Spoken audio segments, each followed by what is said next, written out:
Bonjour Charles Decamp. Bonjour Philippe, bonjour à tous. Place à votre journal des médias, le sommaire du jour. 2 infos culture média, Le Monde se frotte les mains, Olivier Véran face aux Français et une enquête de Society adaptée en série. Mais on commence évidemment par les audiences qu'ont les Français regardés hier soir à la télévision. C'est M6 qui a pris la première position avec le début des bilans de L'amour est dans le pré-saison 15. L'émission présentée par Karine Le Marchand est en forme à 4 100 000 téléspectateurs, soit 19,4% du public.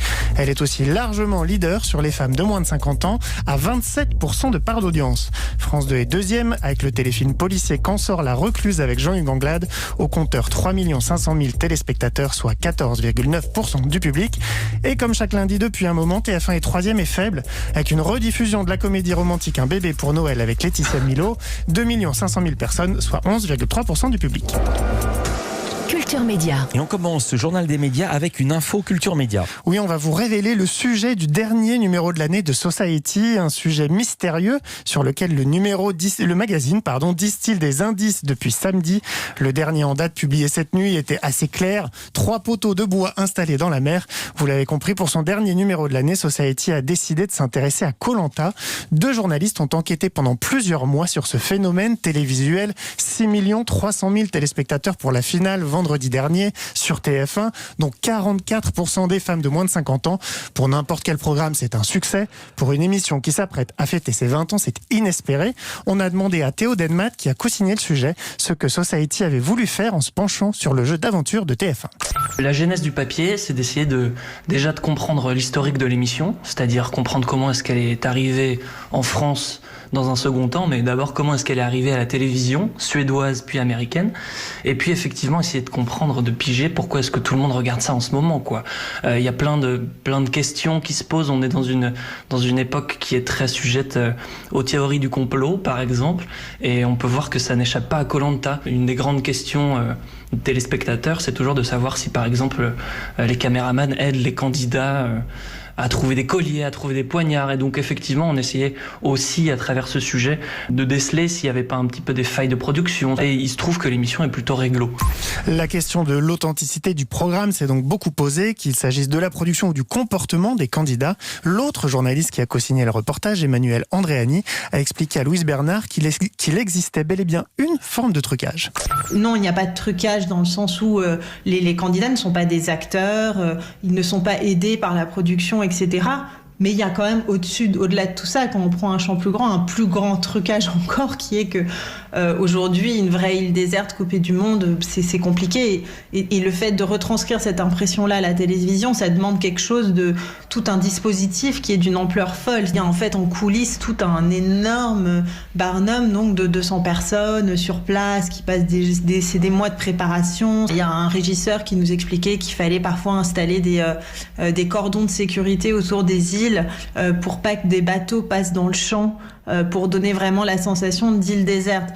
Koh-Lanta, la survie est belle, c'est le titre de ce dossier de 13 pages. Society a interrogé le créateur du format, mais aussi des anciens candidats, l'animateur emblématique de l'émission Denis Brognard et des membres de la production. Rendez-vous dans les kiosques ce jeudi. Et à propos de Society, son éditeur va bientôt coproduire des séries. Le groupe Sopress s'est allié à la société de production Fédération Entertainment. C'est elle qui est derrière les séries Marseille et le Bureau des légendes, entre autres.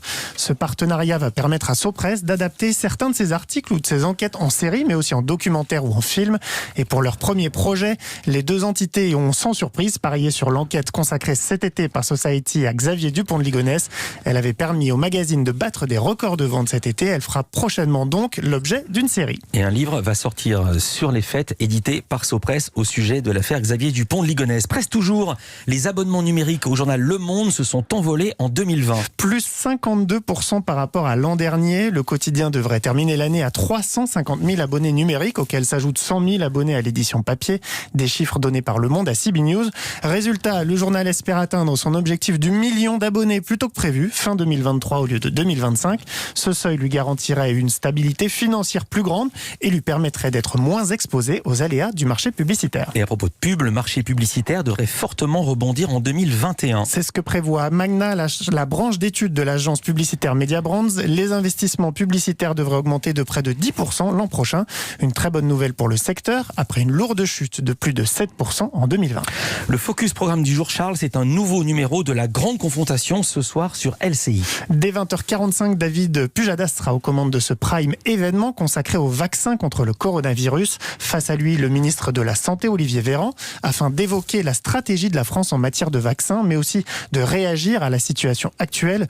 Vous le savez, des seuils avaient été fixés par le président de la République pour qu'un assouplissement du confinement ait lieu au 15 décembre, mais il semblerait qu'on ne les atteigne pas. Que va-t-il se passer d'ici la fin de l'année ? Voilà une des nombreuses questions qui seront posées ce soir, et certaines de ces questions seront posées directement par des Français présents en plateau. C'est le concept de l'émission. Alors ils seront moins nombreux que d'habitude, restrictions sanitaires obligent, mais ils auront le loisir d'interroger le ministre.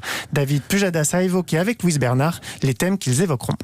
Les Français sont à peu près fixés sur le calendrier, mais en revanche, il y a des tas de choses à savoir sur les pouvoirs exactement de ces vaccins. Est-ce que c'est uniquement protéger les gens ou est-ce que c'est aussi empêcher la transmission?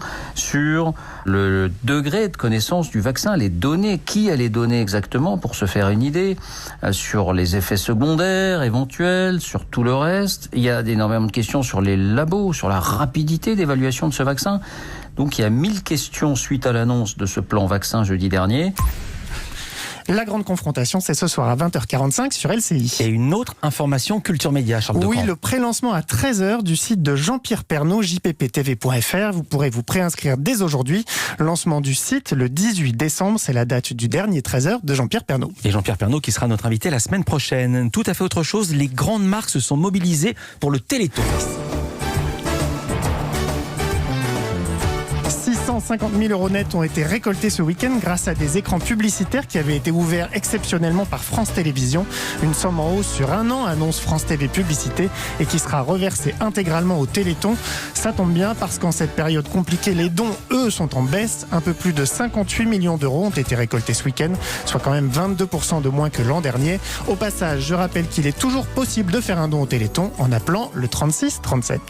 Ça continue. C'est officiel, Hartley Cœur à Vif va faire l'objet d'un remake.